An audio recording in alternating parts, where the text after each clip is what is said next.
Sebuah video merekam adanya penampakan pocong viral di media sosial.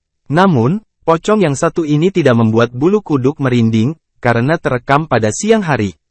Pocong yang menampakkan diri di siang bolong itu rupanya sedang asyik jajan pentol, alias bakso. Dalam video yang diunggah tampak sosok pocong yang diduga warga yang sedang cosplay. Warga yang diduga seorang pria itu mengenakan kostum kain putih yang terdapat bercak merah. Wajahnya pun terlihat seram dengan polesan makeup putih hitam. Meski tampil totalitas menyerupai hantu pocong, namun tidak membuat penjual pentol dan orang sekitar takut.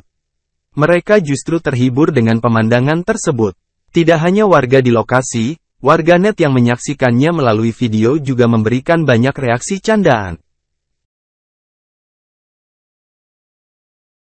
Terima kasih sudah nonton. Jangan lupa like, subscribe, dan share ya.